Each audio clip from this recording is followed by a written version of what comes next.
Hey everybody! So this is my labor and delivery story with my fraternal twin girls, Ruby and Grace. And I just wanted to tell you, the beginning of this video, I took some footage when we first got to the hospital. So you're gonna see some clips from the hospital of me being there, talking through what's happening. I unfortunately did not continue to record as the labor progressed because, you know, I was in labor. So you're gonna see a few clips from the beginning, and then you're gonna see me in the NICU a few days after the babies were born. They were in the NICU. So I told the story to the camera in anticipation of making the video and remembering everything that happened. So then you'll see me in the NICU talking through the story of how I found out I was in labor and how I decided to go to the hospital and the whole labor and delivery process, and really just going into detail about all of that. So I hope that you enjoy this, and if you are pregnant or expecting even one baby or twins, I hope that this is something that you can watch to help you learn more about the process. Obviously this just happened to me. Your experience will be different, but I know it always was helpful to watch other videos of other mamas for me when I was preparing. So here it is. Okay, so here we are. Here I am. Today around 1:30 I sneezed when I was in the nursery, and I thought I peed my pants. And then I noticed a little spotting, and I called my mom, and she said I should call the doctor, and I thought I was just being paranoid. But I called the doctor, waited for the nurse to call back. In the meantime, I called Corey because he was out working, and then I started feeling some contractions, so we decided just to come to labor and delivery just to be safe. I was pretty sure I was just being very paranoid. But at that point I was like, I would rather be safe than sorry. So we got here and they did a swab to see if labor had started, and it was determined that yes, my membranes had ruptured. Is that what they call it? My water broke, at least in one of the sacs. It hasn't been like a constant fluid leak, so it maybe is baby B or higher up on baby A sac. So it's happening. We're doing this. We're waiting for my doctor to get here. We had a bunch of nurses come in with an ultrasound to see if both babies were head down. They could not determine. I think they are, but it seems as though they are very squished together in there, and so it was very hard for probably like 6 or 7 nurses to tell. Or head down. For sure baby A is. Baby B is potentially transverse. So anyways, we're just here waiting. I'm hooked to my IV, and it looks like we're going to be having babies sooner rather than later. So it is about 8:30 and we just started Pitocin to get things moving a little bit, and we're just waiting for my doctor to come to see what the next step is. The worst part so far is I've had a headache since this afternoon, and it's just getting worse. I don't know what that's about, but I really hope it goes away because that should not be the worst part. The doctor has been here. We have upped the Pitocin. She broke my water sac. It didn't hurt very much, but it was real wet.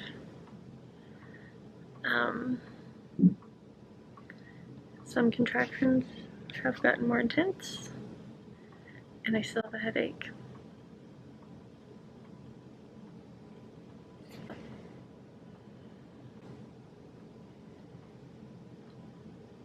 It's 9:30 p.m. on Friday, July 19th.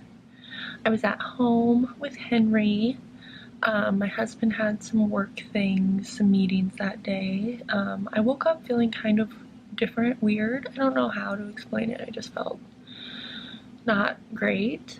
But I was also 35 weeks pregnant with twins, so I was getting pretty big, and feeling not great is pretty normal. And about 1:30 in the afternoon, I was doing something in the girls' nursery, getting something ready, and I sneezed and felt something slide down my leg, and I thought it was pee initially, because that happens sometimes, especially when you're that pregnant. There's a lot of pressure on your bladder. However, this was like more than I had ever leaked out before. This video is getting very graphic very early. So I thought, okay, so I went to the bathroom, and I had been having a lot of mucus kind of coming out over the last week or so, which is often a sign that you will be delivering soonish, not necessarily right away. I hadn't lost my mucus plug yet. It was always clear, but so when I went to the bathroom, I was checking out the mucus just to see, you know, does it look okay? And I saw just the tiniest faint of like red blood in it. Seriously, so small, like a speck. But I had never had any, and so I was like hyper aware and trying to think, like, am I having contractions? Does anything happen? And nothing was. And I was thinking, did fluid come out? Because with my son Henry, my water broke, and I just felt like kind of a little bit, and then throughout the morning it was like more consistently leaking. So this time I was like, okay, am I leaking? And I wasn't. So I called my mom and I told her, you know, I think I'm being crazy. Here's what's going on. And she's like, well, it's probably nothing, but you should call your doctor. And I'm like, I don't want to call the doctor. She's like, you should do it. Your husband will want you to do it, and you should just do it. They told you to call if anything ever is suspicious. So I'm like, okay. So I call the doctor. And you know how it goes, usually, at least when I call my doctor. I leave a message at the front desk for a nurse to call me. So I wait like an hour. At this point, I still am not leaking or anything. Haven't noticed anything else. And about an hour later, a nurse calls me. I tell her what's happening. And at this point, I think I had seen a little bit more red when I went to the bathroom, like, but still like so faint. Do you hear those alarms? That's Ruby. It's her breathing one.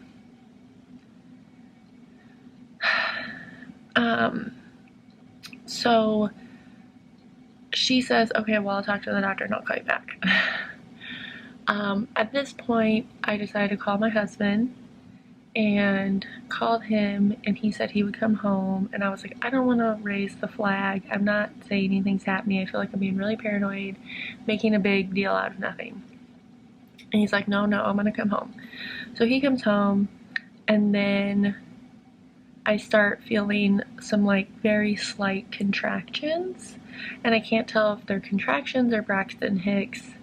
And so we decide to just go to the hospital to labor and delivery and get checked out before my doctor even called back, because we just wanted to be sure that the babies were okay and that I was just kind of like being crazy.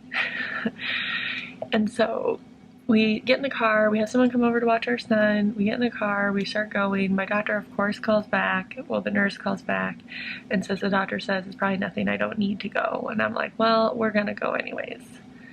And so they're like, okay, we'll call them and let them know you're coming. So we get here, and I tell them, you know, I just want to make sure that nothing's going on. They take me to a room, and they do a swab to see if I am leaking any amniotic fluid. And that would be an indicator that we were going into labor. So we get all hooked up. By this time, it's probably like 5 o'clock or something. It's so hard to focus with those alarms going off. Try sleeping in here. We are sitting there, and the nurse comes back in. She's like, yeah, you must have ruptured the membrane. There's amniotic fluid. So it's starting. And I'm just like shocked. I seriously thought she was going to come back in and say like, nope, nothing's going on. I think at this point they checked me and I was like 4 centimeters, so I was starting to progress. I was noticing more contractions. So I'm like shocked. Luckily we were prepared, like we had stuff set up for Henry, our son. We had our hospital bag with us. I had a bag of snacks. But I still was shocked that I was actually going into labor. I really didn't think I was. I wasn't super worried because my son was born at 34 weeks, and at this point we were 35 and 1 with the girls.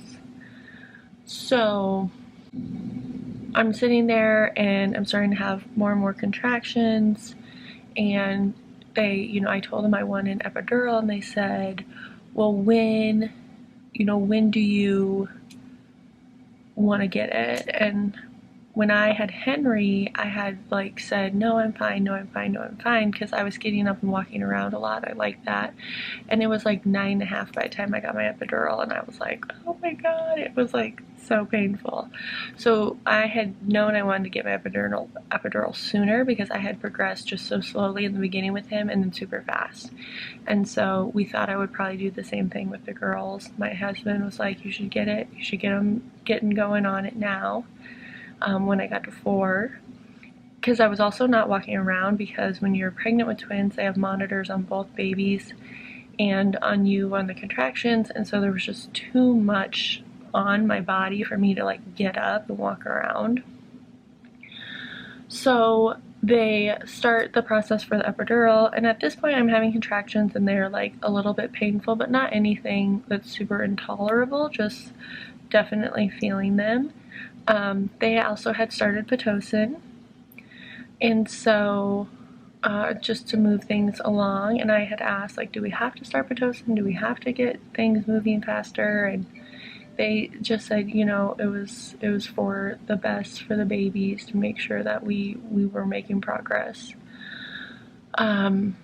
Honestly, the worst part for me was when the guy came in to do the epidural. I had to sit up and lean over for the anesthesiologist to do it, and the baby A was so far down they could like feel her sac right there when they were checking me, and her head was right there in her sac, and so the pressure when I had to sit up and like lean forward down there was so extreme, just kind of unbearable.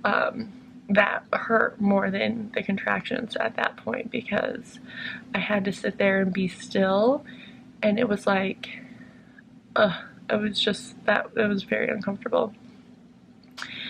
And then the epidural started working, and I feel like it was hardly any time at all, and they checked me and I was like 10, ready to go. So I did progress super quick. And we knew we were going to have to deliver in the operating room. I should say at some point, and maybe I have video of this because I was taking a little bit of video when I was doing it, but my doctor got there and checked me, and she broke the bag of water that baby A was in, because it was still, they could feel it intact. So they broke her water, and that's when things started really picking up. It's all kind of a blur.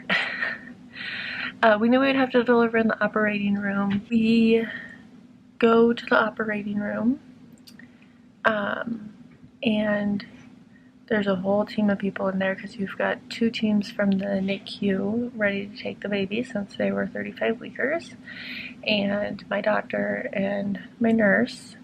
My labor and delivery nurse was amazing. I really, really, really liked her. All of the nurses that we've had here at Bryan Hospital in Lincoln have been just so great. And then there was some techs, and just, I mean, there's so many people in there. So we get in there, and I don't even know what time it is at this point, honestly, but it's getting later, and we get all set up, and they're like, okay, when you have a contraction, we're gonna push. And I pushed 4 times and baby A was out, and that's Grace. And that's crazy to me because when I had Henry, I was in active labor for 2 hours, maybe 2.5, pushing. So I really didn't want to have to be pushing again that long. So I was putting everything I had into pushing. And when she came so fast, I was like, oh my gosh, this is amazing.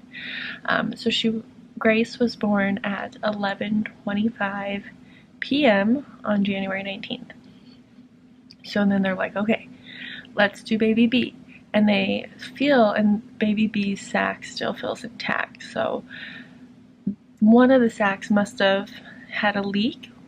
We don't know which one, but they still had to break baby B's sac. So then you feel like all of that. If you've never had a sac broke on you, it is like the movies with the gush. I have just had leaky sacs, which is a slow flow. But when they broke my water both times, it was like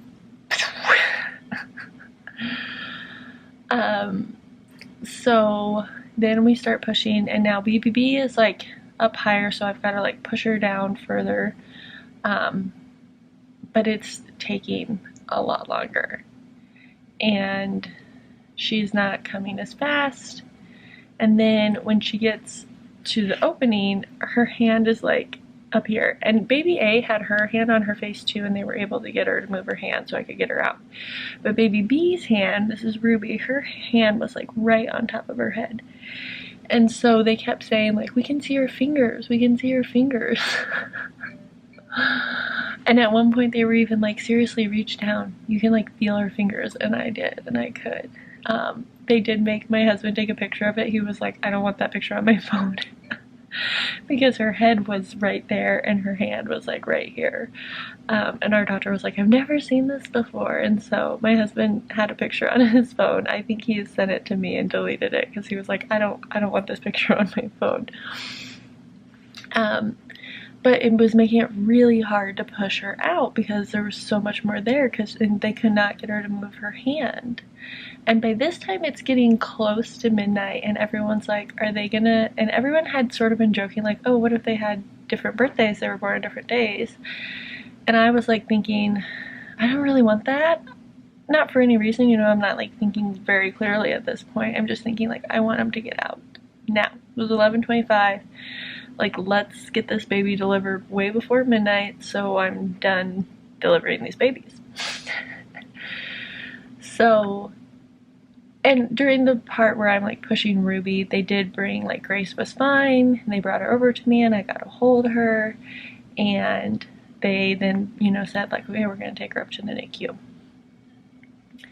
So I'm pushing and pushing and pushing, and it gets past midnight, so we know they have different birthdays, and everyone in there is talking about it and loving it. And I was getting so frustrated though because Grace came so fast, and here I am like pushing with everything I have to try to get Ruby out, and she's just like not budging. We can't get her hand to move. I'm like desperately like, I do not want a C-section. I remember thinking when I was like in the middle of pushing, like in my mind I was like saying, get out, get out, get out, get out. I luckily didn't say it out loud, but that's what was going through my head. Finally at 12:45, an hour and 20 minutes later, Ruby was born. She came out with her hand on top of her head, and they, you know, took her and wrapped her up and gave her to me to hold for a little bit, and then took her up to the NICU. I delivered the rest of everything, and I delivered intact, so I had no tearing and didn't need any stitches or anything, which was awesome. My doctor was so good about that. When Grace was being born, you know, she came pretty quick, and when I was like doing the last push, my doctor was like, slow down, don't push so fast because I don't want you to tear. So she had me slow down. I was still able to get her out really quickly, but like I just love how cognizant she was of my body and like making sure that I remained as intact as possible through the process, and that has made my healing so much better and easier. So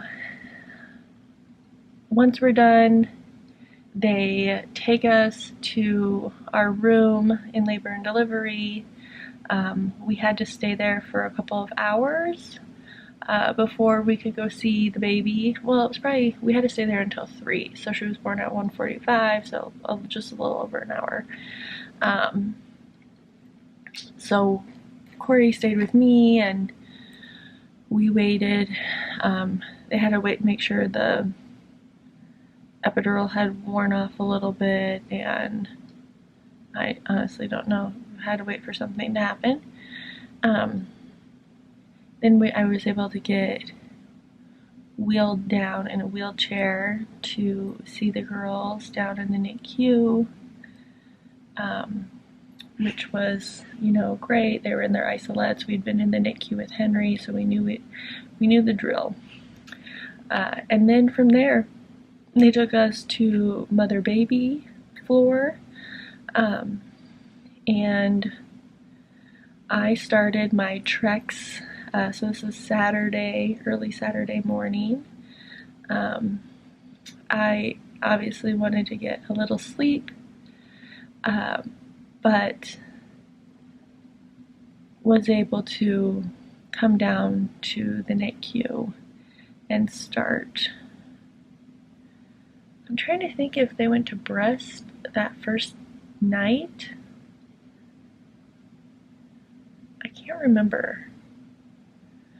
Grace was born 4 pounds 11 ounces, and Ruby was born 5 pounds 2 ounces. They have different birthdays. Grace was born on July 19th, and Ruby was born on July 20th.